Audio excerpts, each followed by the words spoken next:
इस शहर में खतरनाक ज़ॉम्बी वायरस फैल चुका था। बस कुछ ही इंसान थे जो इस वायरस से बच पाए थे। और सबसे हैरानी वाली बात ये थी कि जो बच्चे पैदा हो रहे थे वो इस वायरस के साथ ही पैदा हो रहे थे, जिस वजह से ये पूरी मानव जाति ही अब खतरे में थी। आज मैं एक्सप्लेन करने जा रही हूँ 2023 में आई हॉरर ज़ॉम्बी मूवी जिसका नाम है एम। मूवी की शुरुआत होती है एक बच्चे से जो अपने पिता के साथ घने जंगलों में शहर से काफी दूर रहता था। माँ का कोई भी दोस्त नहीं है और उसे बाहरी दुनिया के बारे में कुछ भी नहीं पता। वो जब भी अपने पिता से इस बारे में पूछता है उसके पिता सिर्फ यही बताते हैं कि बाहर की दुनिया में ज़ॉम्बीज़ भरे पड़े हैं और जो बच गए हैं वो उन ज़ॉम्बीज़ से भी ज्यादा खतरनाक हैं। उसके पिता जब भी बाहर जाते हैं मार्क की सुरक्षा के लिए उसे एक गन दे करके जाते हैं। मार्क जब भी घर पे अकेला होता है या तो वो गाने सुनता है या तो वो कहानी की किताबें पढ़ता है जिसमें परियां होती है। हालांकि उसकी ये किताबें पुरानी हो चुकी थी लेकिन फिर भी उसे वो पढ़ना पसंद था। मार्क के हाथों पे एक एम का निशान है जो उसे एक जादू का प्रतीक लगता है क्योंकि उसके नाम का पहला लेटर भी एम ही है। एक दिन मार्क अपने पिता के जाने के बाद जंगल में घूमने निकल जाता है। तभी उसकी नजर एक पुराने वैन पे पड़ती है लेकिन वो उसके पास नहीं जाता, डर से कि कहीं उसके पास कोई ज़ॉम्बी ना हो। लेकिन घर आने पे अभी भी वो उसी वैन के बारे में सोच रहा होता है।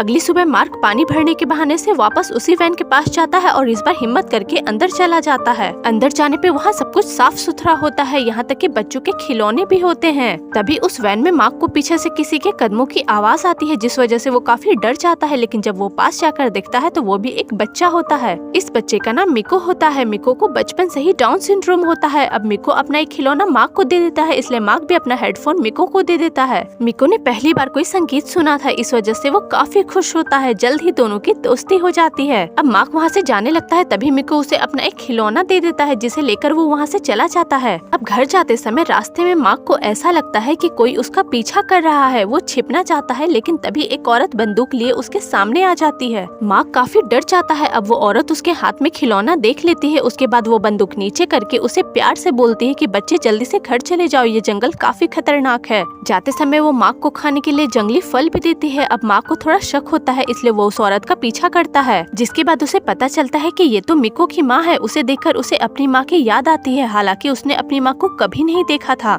घर आने से पहले वो खिलौने को छिपा देता है और पानी भरना भी भूल जाता है। हालांकि वो अपने पिता को बिना बताए घर से निकला था, इस वजह से उसके पिता उससे गुस्सा हो जाते हैं और उससे बात नहीं करते। अब वो कई दिनों तक लगातार मिको की माँ से मिलता है क्योंकि उसमें वो अपनी माँ को ढूंढ रहा होता है, जिस वजह से उस औरत को उसके लिए काफी बुरा लगता है। अब जब उसके पिता घर आते हैं तो मार्क उनसे अपनी माँ के बारे में पूछता है लेकिन उसके पिता कोई भी जवाब नहीं देते, जिस वजह से वो दोबारा हिम्मत नहीं करता। अब रात में वो चुपके से खिड़की के बाहर देखता है तो उसके पिता एक वीडियो देख रहे होते हैं। अब अगली सुबह जैसे ही माँ के पिता शिकार पे निकलने वाले होते हैं तभी उन्हें गोलियों और चीखने की आवाजें आती है। वो माँ को तुरंत ही कहीं छिपने को बोलते हैं और खुद उस आवाज का पता लगाने के लिए निकल जाते हैं। इधर मिको छिपने की सेफ जगह तलाश रहा होता है तभी उसकी नजर दूर मिको की माँ पे पड़ती है जो घायल अवस्था में बैठी थी। तभी वो देखता है कि उसके पिता बंदूक लेकर मिको की माँ की तरफ बढ़ रहे हैं और उन्होंने उसे गोली मार दी। ये देख मिको काफी डर जाता है क्योंकि उसने अपने पिता का ऐसा रूप कभी नहीं देखा था। वो भागते हुए अपने घर चला जाता है और सोने का नाटक करने लगता है। जब उसके पिता घर आते हैं तो वो काफी गुस्से में और टेंशन में होते हैं।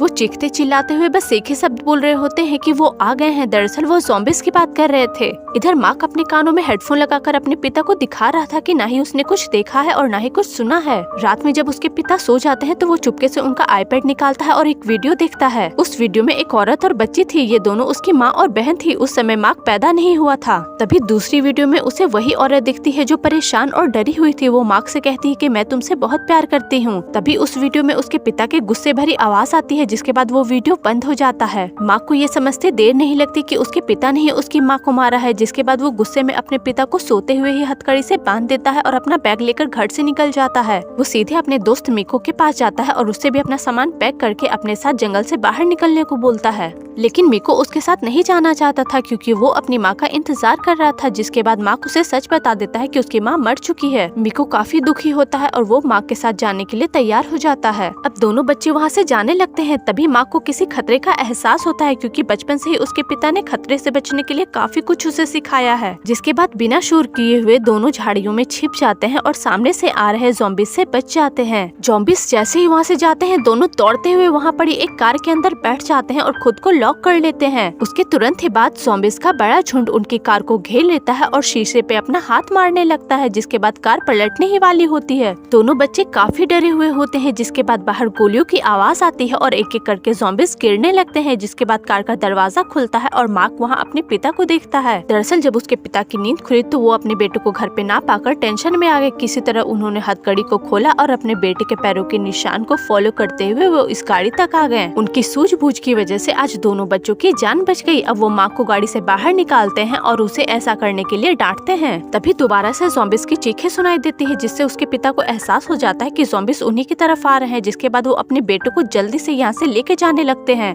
मार्क मिको को भी अपने साथ लेके जाना चाहता था, लेकिन उसके पिता उसकी एक भी नहीं सुनते। गुस्से में मार्क अपने पिता से हाथ छुड़ा लेता है और बिना डरे पहली बार उन पे चिल्लाता है। उसके पिता उसका ये गुस्सा देखकर उसे समझाना चाहते थे, लेकिन ज़ॉम्बीज़ पास आ रहे थे, इस वजह से वो उसे वहाँ से ले जाकर एक पेड़ के पीछे छिपा देते हैं और खुद ज़ॉम्बीज़ से लड़ने के लिए वहाँ से अपनी गन लेकर चले जाते हैं। अब मार्क पेड़ के पीछे से देखता है कि उसके पिता बड़ी बहादुरी से उन ज़ॉम्बीज़ को मार रहे हैं और मिको को बचाने के लिए कार की तरफ बढ़ रहे हैं। मार्क को एहसास होने लगता है कि शायद उसने अपने पिता के बारे में गलत राय बना ली थी। इधर उसके पिता के जाने के बाद मार्क के सामने एक ज़ॉम्बी आ जाता है जो उसी की तरफ बढ़ रहा होता है। मार्क उस ज़ॉम्बी से इतना डर जाता है कि वहाँ से भागने की हिम्मत ही नहीं कर पाता। जिसके बाद वो अपने पिता द्वारा दी गई गन को निकालता है और उस ज़ॉम्बी पे चला देता है। गन की आवाज सुनकर वो अपने बेटे की तरफ भागते हैं, लेकिन रास्ते में एक ज़ॉम्बी उन पे अटैक कर देता है। किसी तरह वो उससे बचकर अपने बेटे के पास पहुँचते हैं और अपने बेटे को सुरक्षित देख उन्हें तसल्ली होती है, लेकिन दूसरे ही पल उन्हें एहसास होता है कि ज़ॉम्बीज़ ने उन्हें काट लिया है। ये देख वो पूरी तरह से टूट जाते हैं, क्योंकि कुछ ही देर में अब वो भी ज़ॉम्बी बन जाएंगे और अपने बेटे का साथ आगे नहीं दे पाएंगे। मार्क के लिए उन्हें काफी चिंता होती है, फिर भी वो दिल पे पत्थर रखकर खुद को मार्क से दूर करते हैं और एक पेड़ के सहारे खुद को हथकड़ी से बांध लेते हैं, क्योंकि वो उसे सुरक्षित रखना चाहते थे। मार्क के पूछने पे वो उसे बता देते हैं कि उस औरत को ज़ॉम्बी ने काट लिया था, इस वजह से उन्हें उसे मारना पड़ा। उन्हें डर था कि कहीं वो भी ज़ॉम्बी ना बन जाए। अब मार्क अपनी माँ की फोटो निकालता है और अपने पिता को दिखाता है और उनसे पूछता है कि क्या ये भी ऐसे ही मरी। जिसके बाद उसके पिता बताते हैं कि उसकी माँ तो एक एंजल थी और ज़ॉम्बी के काटने के बाद भी उसे कुछ नहीं होता था।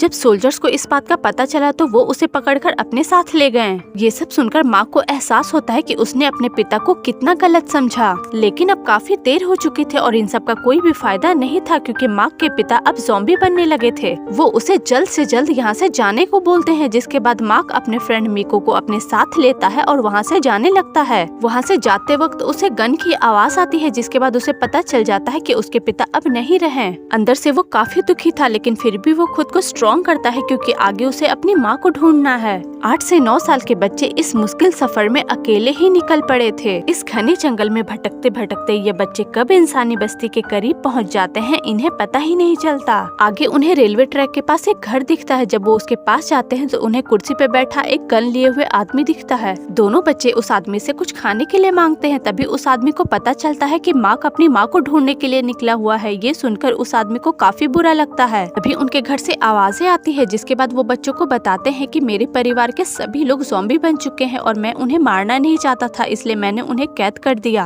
अब वो दोनों बच्चों को कुछ खाने के लिए देते हैं और उन्हें आगे के रास्ते के लिए बेस्ट ऑफ लक बोलते हैं। वो आगे इन बच्चों की मदद तो करना चाहते थे, लेकिन यहाँ से जाना नहीं चाहते थे। जहाँ इस दुनिया में सारे बच्चे वायरस से संक्रमित पैदा हो रहे थे, ये बच्चे किसी चमत्कार से कम नहीं थे। वो हंसते खेलते पटरियों पे आगे बढ़ रहे होते हैं। तभी उन्हें एक ट्रेन दिखता है और वो उस पे बैठकर थोड़ा खेलने लगते हैं। अब जैसे ही ये इंजन से उतरकर पीछे के डब्बों में जाने की कोशिश करते हैं, वहाँ उन्हें ढेरों ज़ॉम्बी मिलते हैं, जिससे बचकर ये भागने लगते हैं। तभी बंदूक के साथ 2 आदमी उनके सामने आ जाते हैं और उन्हें किडनैप करके अपने साथ गाड़ी में ले जाते हैं। अब वो इन बच्चों को इस टूटी फूटी फैक्ट्री में लेके आता है, जहाँ पे एक चश्मे वाला बूढ़ा आदमी होता है जो इनका बॉस होता है। वो इन बच्चों को जिंदा देख हैरान हो जाता है। तभी उसकी नजर मिको पे पड़ती है। वो उसकी आंखों की चमक को देखकर उसे लगता है कि ये एक ईश्वर का रूप है। जिसके बाद वो मिको को अपने साथ रखता है और मार्क को मारने का आदेश देता है। तभी एक गुंडा मार्क के बैग में उसकी माँ की तस्वीर देख लेता है, जिसके बाद उसके लिए उसे थोड़ी सहानुभूति हो जाती है। तभी चश्मे वाला बूढ़ा आदमी रेडियो पे किसी से बात करता है और उन्हें बताता है कि उन्हें एक स्वस्थ बच्चा मिला है और वो उन्हें अपने साथ जुड़ने के लिए बोलता है। तभी वो दयालु गुंडा मार्क के पास आता है और उसे यहाँ से जल्द भागने को बोलता है, क्योंकि वो उसे मारना नहीं चाहता था। लेकिन मार्क भागता नहीं और दूर जाकर वहीं छिप जाता है, क्योंकि वो अपने दोस्त को साथ लेके जाना चाहता था। जब गुंडे सो जाते हैं तो वो चुपचाप मिको के कमरे कमरे में जाता है और उसे अपने साथ लेकर वहाँ से भाग जाता है।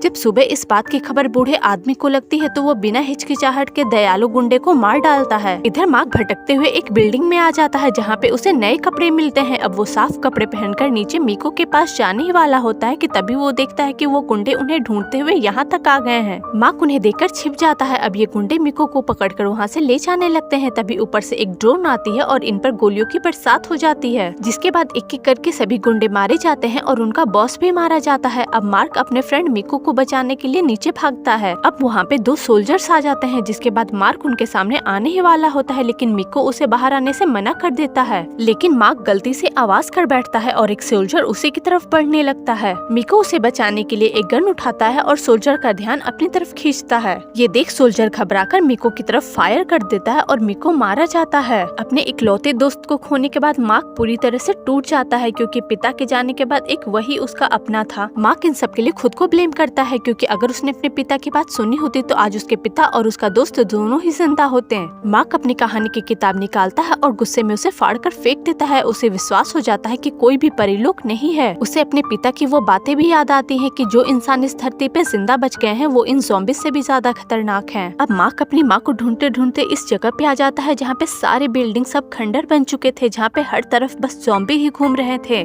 मार्क उनसे बचने के लिए एक कार के नीचे छिप जाता है और धीरे धीरे उनसे बचते हुए उस जगह पे भी पहुँच जाता है जहाँ पे उसकी माँ की तस्वीर खींची गई थी। वो सीधे इस खंडर हो चुके हॉस्पिटल के अंदर आता है और एक एक करके सभी कमरे में अपनी माँ को तलाश करने लगता है। तभी एक कमरे में उसे एक महिला दिखाई देती है जो पीछे से उसकी माँ की तरह लग रही होती है। मार्क उसे अपनी माँ समझता है और धीरे धीरे उसके पास जाता है और उसके हाथों को पकड़कर उसे पीछे से हक कर लेता है। महिला बिना पीछे मुड़े उसके हाथ को पकड़ती है और जोर से काट लेती है। दरअसल जिस औरत को मार्क अपनी माँ समझ रहा था वो तो एक ज़ॉम्बी थी। मार्क डर कर बाहर भाग जाता है और उस कमरे का दरवाजा बंद कर देता है। अब मार्क की उम्मीद पूरी तरह से टूट जाती है कि अब वो कभी अपनी माँ से मिल भी पाएगा। वो अपनी माँ की तस्वीर को वहीं मिसिंग वॉल पे लगा देता है और वहाँ से जाने लगता है। भटकते भटकते वो एक बिल्डिंग के पास पहुँचता है जहाँ पे वर्चुअल इमेज में एक आदमी भाषण दे रहा होता है। वो आदमी कहता है कि ये जगह कभी एक कैंप हुआ करती थी जहाँ पे शरणार्थियों के आने की वजह से सब कुछ तबाह हो गया। उस आवाज को सुनकर हजारों की तादाद में ज़ॉम्बीज़ बिल्डिंग की तरफ बढ़ने लगते हैं। हालांकि मार्क को उन ज़ॉम्बीज़ की आवाज तो आती है, लेकिन फिर भी वो वहाँ से नहीं भागता और हेडफोन लगाकर वहीं बैठ जाता है और अपनी आंखें बंद करके ईश्वर से प्रार्थना करने लगता है। इस दौरान उसे बिल्कुल भी पता नहीं चलता कि उसके आसपास गोलियां चल रही हैं और ज़ॉम्बीज़ मारे जा रहे हैं। अब जब वो पीछे मुड़ के देखता है तो वहाँ पे बहुत सारे सोल्जर्स आए हुए थे जिन्होंने उन ज़ॉम्बीज़ को मार गिराया था।